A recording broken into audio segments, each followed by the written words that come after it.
a king 3 times, king overall 7 times, been in the finals 13 times. Conceded 1. So, been doing this fighting since 1981, united in 1986. So it's about 30 years. We, first part of this class, we talked a lot about very basic mechanics of what we're doing. Trying to get a better understanding of exactly how it is you're accomplishing the basic movements of the sport. Right? So trying to keep all of that in mind while we move on to some of the more specific principles of offense and defense, how and when to use shots. I think that fighting, or really kind of any martial sport in particular, you go through a progression. The first thing you learn is how. How do you do this thing? How do you throw the shot? That's the first thing you learn, is the very basic mechanics of how. The next thing you learn is when. Once you understand the mechanics are built in and automatic, you learn timing. Timing is the key to really good fighting, real progression. You can't get anywhere unless you understand the timing of the thing. Third thing is kind of esoteric. It may sound kind of zen. There's how, there's when, and the third thing is why. So most of you guys aren't even asking yourself why I'm throwing a particular shot or reacting in a particular way. You're just responding. Once you understand the why, you can change your response. You can change your initiation. Once you understand the why, because the why isn't just about you, the why is about your opponent. You have to start getting into the mind of your opponent before you can learn why. That comes with experience. Hell can't teach you what your opponent's thinking. Or maybe it's exactly what your opponent's thinking, I don't know. But that's the key. That third level, that third thing of why am I doing this, is what allows you to start controlling fights. And you ask any of the members of the chivalry here, when you're sitting around in your ninth circle, what is the thing they're looking for in up-and-coming unguarded fighters? They're looking for a guy who's trying to control the fight. And not just a guy who can hit me from time to time, because pretty much anybody can hit me from time to time. But I've got to feel like he controlled me enough to hit me. You just get lucky, you throw a fast shot, wow, didn't even see that coming. I will next time. Now we fight. It's that guy who can control the fight to such an extent that I'm not even sure how to approach this guy. Or I don't even know what he's doing. I can't even figure out how he's gotten me in this position. See, he has started to figure out why he's doing what he's doing. And he's doing it better than me. So he's my peer. Right? Those of you on that track, that's what we're looking for. Am I right? Is that fair? We talked about the how, we talked about flow mechanics, and I touched very briefly, and I'm going to go into a little more now, the offensive arc, the slice of the pie. Okay? Different stances, okay? But basically, your offensive arc is about 90 degrees. It coincides pretty effectively with your peripheral vision, especially in a helmet. Okay? So you want, as much as you can, your opponent to be as close to the middle of that pie slice as possible, because it takes him that much longer to get out of it.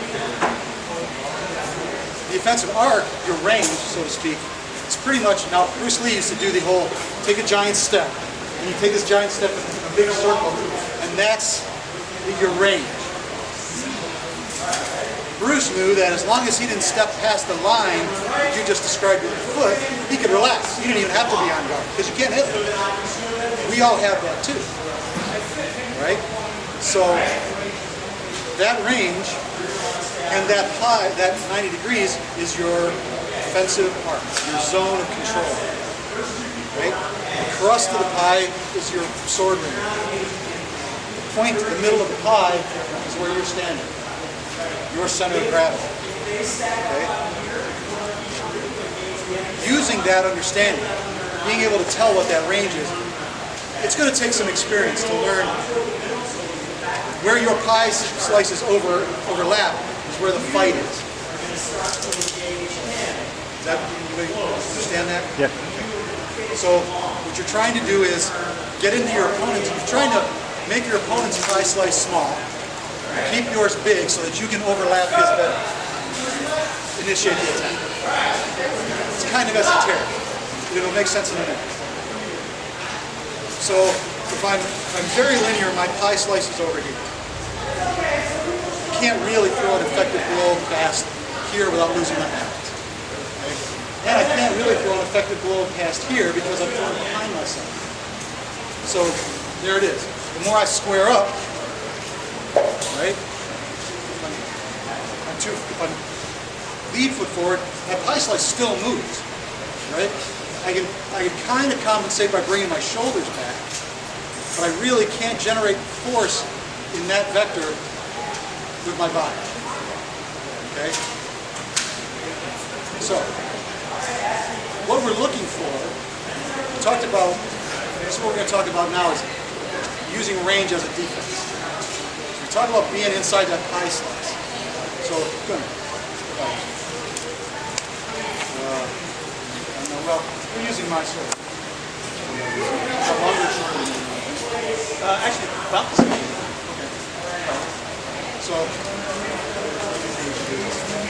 go ahead, take a guard, take a stance. Now, ignoring whatever he's carrying in his left hand. No. That's. I'm probably just outside your range. Would you attack me without any movement at all? Probably not.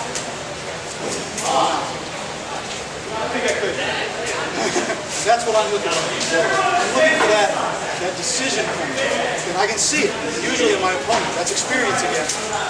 When I enter that point, I can, he already moved. He can't even stop himself.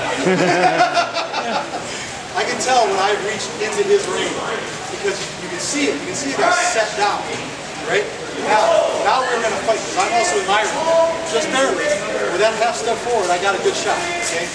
So now, we're both fighting to see who's going to enter that range at the ready point. What I'm trying to do is stay in this range. But if I move to here, I'm almost out of his arc. He can't move towards me because I've squared up his feet. Right? His movement is so that's... He can't really fire a shot without just using his shoulder and his arm. Now, from there. So ideally, he's not going to let me just walk over it, obviously. But that's what we're fighting for. I'm also trying to get over here. Because now he can't even hardly reach me without changing his stance completely. I've gotten so linear to him now, he can't reach past the edge of his pie slice, which is pretty much right here. But he's right in the middle of mine. All right? If I can get to a point where I'm outside the range, now I'm outside the range, even here I'm outside the range. I'm also outside my range. So what I'm trying to do is get here. Now I'm back inside my range, but I'm still outside of his. This is what we call finding the corners. Finding the corners of the fight. Right? If I can get to here before he reacts, I've got a shot. I've got an advantage. I might have it for just that split second, so I've got to time my shot. So when I land there, it's already on its way. Okay? Is that finding the corner of that slice? Okay. If I can get all the way back here, I can get into range. Okay. Just demonstrating this to somebody else. He's got a shield. He can't attack me with that lead. What I'm looking for is to get just in the range where he thinks he can get me if he takes just a little half step with that back foot. So I want him to reach for the shot, right? So he has to come forward. But if instead of fading out of it, he goes to take that shot like that, right? But that, what does that require? Timing. I've got to be able to read his shot because I can't start it. I'm depending on his sword being absolutely committed to that shot. It's got to go over my head and past me or I'm screwed. If he throws a big fake and and I start that. You don't want to be there. And I've been there plenty of times. I've not completely understood my opponent's timing. And my opponent was a little slower than I thought. You know, they'll start their movement, and sometimes it takes them a couple of cocks to wind up their shot. As soon as they move, oh, yeah, right into it. Timing is everything. So just like I was saying, timing. If I can look here and throw that shot, that's timing. Time the shot through the movement. This shot, I gotta time the shot to the movement, because this movement, this blow is dependent in some ways on my moving forward to throw it. Right? I don't have much hip movement as I'm moving in. I've got to use the weight of my body behind the shot to get enough power. Well, I'll tell you another thing. Sometimes my weapons are, this is exactly instrument mortar stuff, and it's shaped, so it is kind of whippy. And I found that if I throw that shot too close to the hilt, when I talked about that sweet spot, if I throw it too close to the hilt, this sword will flex past him and absorb all the impact into itself, and it'll pop back off, and he'll go, nah. Even though if it was a real steel-edged weapon, I would have bottomed out on his femur. With our rattan swords, it worked. You got it.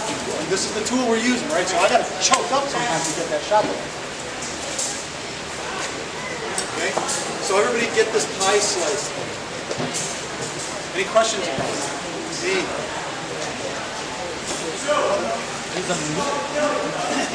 There's a lot of footwork. There's a lot of footwork that happens in that. It just doesn't happen overnight. Well, no. And that's, I was just talking about, there are individual techniques. So I'm not going to get into individual, I could spend all day just on individual techniques that use that principle. So what I'm trying to give y'all is that principle. You can practice that principle amongst yourselves without armor. You could do it with a stick, just so I can touch you with this stick, I'm in range. Right? So now the game now is to walk around each other and see, we call stop, and this is one of the things we're taught is a freeze drill. So stop, can I touch you and you can't touch me without moving your feet. So just a drill that you can do anytime in your living room. Because those require lots of range, because you're trying to find that much difference in range.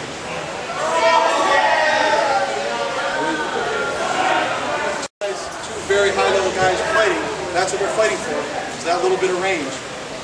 That little extra timing that little bit of range gives them. Another part of this, being able to utilize timing often requires you to read your opponent's offense. What do you read? When you're reading somebody, what does that mean? What are you reading? You're reading unnecessary movement before the shot. Okay?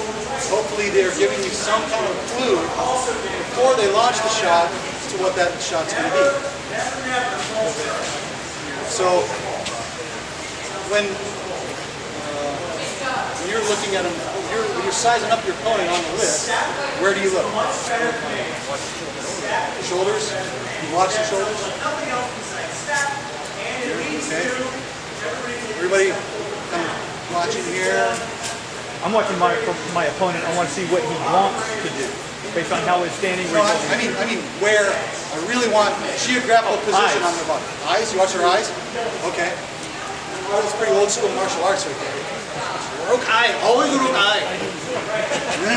I say no Rukai because I will lie with my eyes.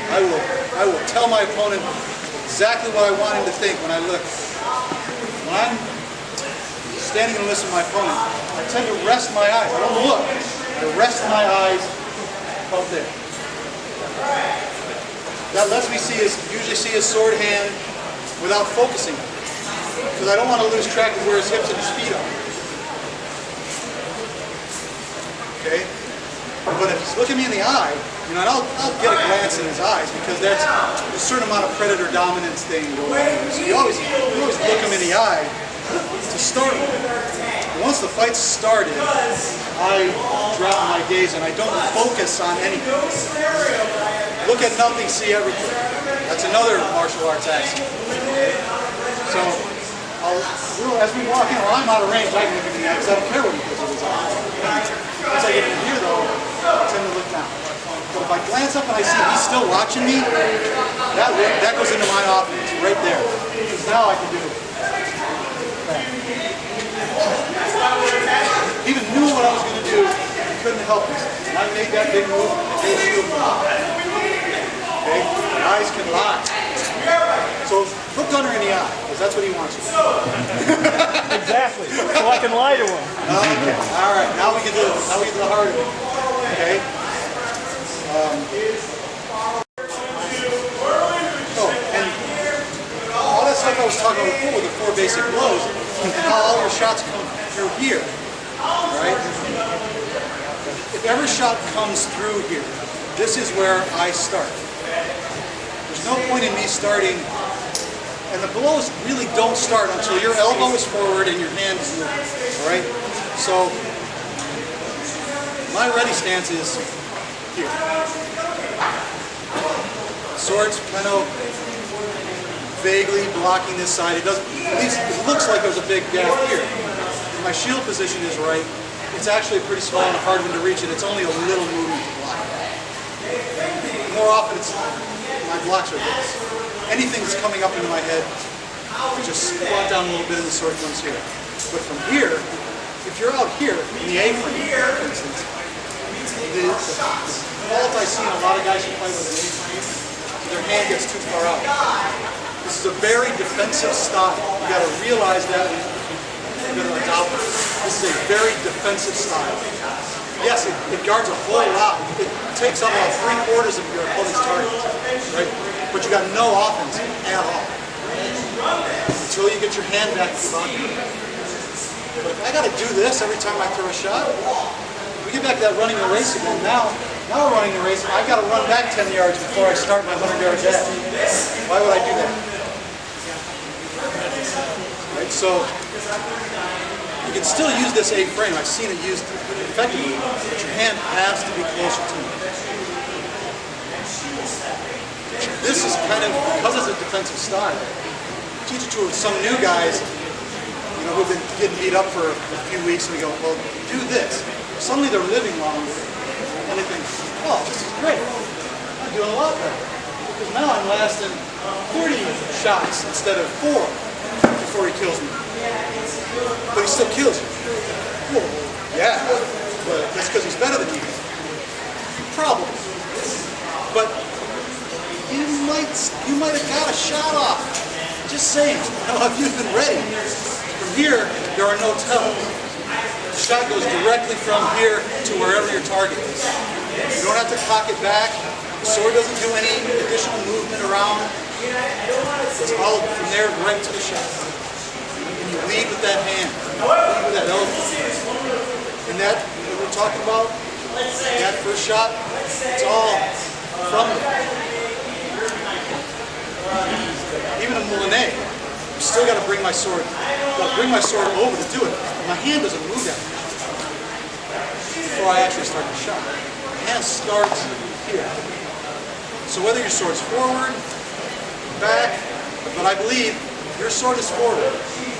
And I'd say this 8 out of 10 times. If your sword is forward, it will start moving here before your hand starts moving forward. And I would bet you $1. I'll bet everybody here $1. We'll all line up. Everybody holds up $1, and we see if your sword starts moving before your hand does. And I bet I would come out ahead. Way ahead. So that's why I keep because I would do it too. So I keep my sword back here so that it doesn't do that. But that's how I do it. That's why I do it. Your mileage may vary from whatever you want. But this is a principle that is absolutely true. The further your hand gets away from here, the more likely you are to have to cock it to throw a shot with power. Keep that in mind. Or you're forced to doing what we talked about earlier, where you're driving the sword forward with a rigid arm and hand, using just your body, your upper body to power the shot. It can work. It's valid. The shot will count. That's going to tire your arm out. Try to do that all day. And if the other guy is in the same A-frame you are, what are you doing? You're just sort of pounding it into that guard over and over again. Okay? So that's my personal take on the A-frame. It works for a lot of guys, but it's very defensive. You got to realize that you got to compensate the other way. Your offense has to be that much better. Your understanding of how this range and movement stuff works. One of my best friends, Thorgrimsson, uses that and teaches that. But not everybody executes it the same way he does. Because it's very tricky. He'll start out here, right? But as the fight progresses, his hips come forward, little by little. He'll sneak his hips and his feet towards his opponent. And when he's ready to fire the shot, instead of his hand moving back, he moves his shoulder closer to his range. Then, okay? Come see this. I gotta teach you how to fight so I can beat you. Right? But that, so it can work. But you gotta recognize all the things that go into that style to utilize it correctly. Questions about that style? To transitioning blows. And we do this now, we can do a little drill now, or I can teach you the drill afterwards. It's called a freeze drill. Why don't I show you what it is, and then after we go through all the stuff, we can split them into pairs and we can do it later on. Spread out a little bit. So,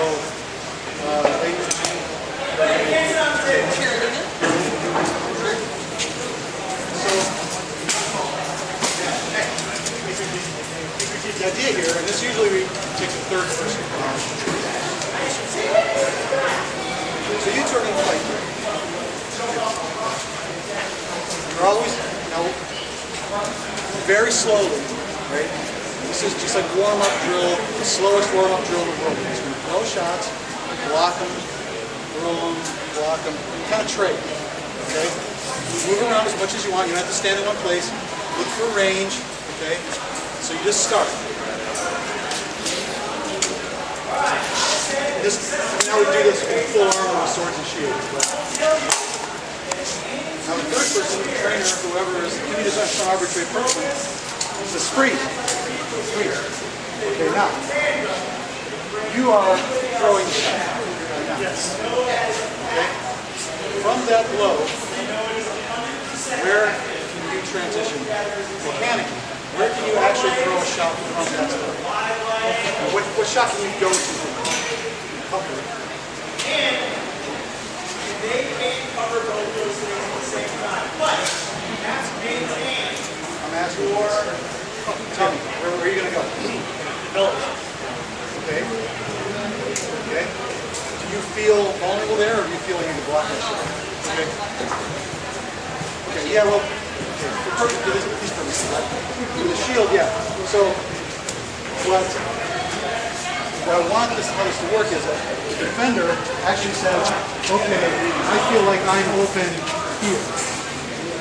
You, as an attacker, decide, is that where I was going to go? Is that where she feels vulnerable? Was that going to be my next attack from here? Can you get to that target from the position you're in? Okay? So, yeah, shield too. Okay. So, okay, good. Do it again. Continue. So that's the whole idea. So all you're looking for is, go ahead, keep going. Straight. You're going slow.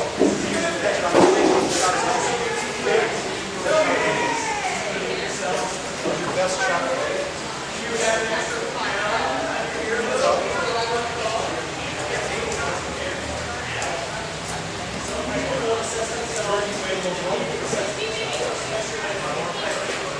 That's very good shot. From there, from here, you don't have to transition all the way back to another forward shot. So,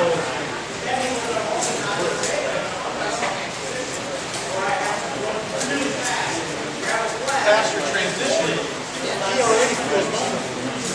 Right? So what's looking for in this exercise is your best transition from wherever you are to wherever. Very slow. This is another thing that you can kind of do without armor on. Really, just very slowly, but you got to be honest with yourself as far as where you're going from one shot to another. Right? There's no winner loser here. You are both helping each other. You're not trying to get more hits on your opponent than his. That's not what drills are for. Right? You just trade off. It's hard to do with just two people, you and another person. You got a third person yelling stop. That helps. And then also, if they're the more experienced person guiding, yeah, where you really want to transition to is here. But let them decide first. Where do I feel like I could go? Say, well, okay, that could work. Think about this shot instead. Okay?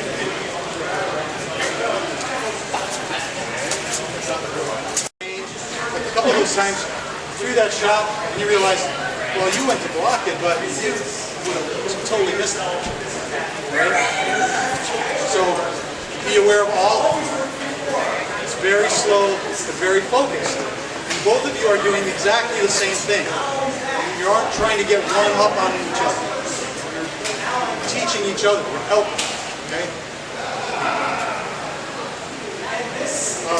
Aikido. Who has ever practiced Aikido? Or Aikido? Small a little bit. Well, any of the Okinawan forms have the concept of uke and shite, right? The person who's doing the technique and the person who is accepting the technique. That's what you're kind of doing that, and you're kind of transitioning smoothly between those two roles as you do this drill. So, uke is the guy who is standing there in the stance waiting for the attack. Shite is the one who's executing the technique. So, just go back and forth, trade shots. Okay. Okay. So, closing range and attacking effectively. You're always trying to close to your fighting range. That may take time. Maybe something you have to wait for. It's not something you need to rush. But you do, at some point, have to get into a range where you can hit a guy with your sword. Kind of required. So how do you close range intensely? When is the best time to close range? Not just how is the best way to close range, but when is the best time? Anyone? During the opponent's recovery? What did you say?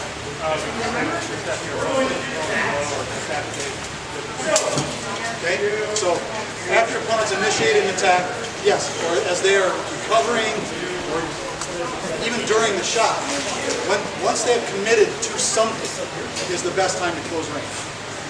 Because it takes away their ability to decide what to do while you're in that danger zone. That zone of, I'm not sure, I can't really throw a shot while I'm stepping.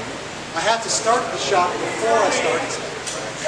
Right? If I'm just stepping into range before I've taken the shot, that's danger spot, right? So I want to cross that danger zone when I'm least vulnerable, when he is least apt to attack.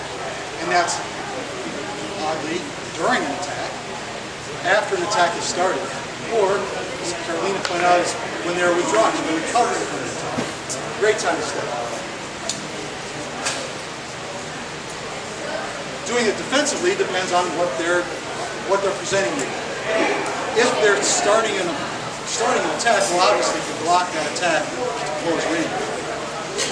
If they're not attacking you at all, what do you do with a guy who just keeps backing up? He's backing up, trying to fade out. How do you do that? I don't know how you guys fight outside all the time. Do you have limited lists very often? Occasionally, yeah. Do you ever practice in your practices cornering a guy? Maneuvering a guy into a corner of the list so that he can't get out? And then you can decide when the range changes? You actually practice that? No? You should. It's a very useful skill. It's that finding those corners I was talking about earlier. It's easier to hurt that guy if you can keep moving towards those corners of his bicep. Yeah, don't practice that. Right? The object is, if he starts to move that way, well, obviously I want to cut him off. I've got to do it in such a way that he can't just get me up against the ropes too, where he can move out there. Right? Be clear on that later, now we're all in armor. But I just want to bring up that concept. You're using that pie slice in your position, your relative position to your opponent's pie slice, to move them around. And when I talked about controlling the fight, two very good fighters are both trying to do that to each other at the same time, and that's why you end up paralyzed. I know if I move here, he has to move there. Yeah, he did. So what if I move here? No, he shouldn't have moved there, because that's exactly where he should have moved. Yeah, you're not doing what I'm telling you.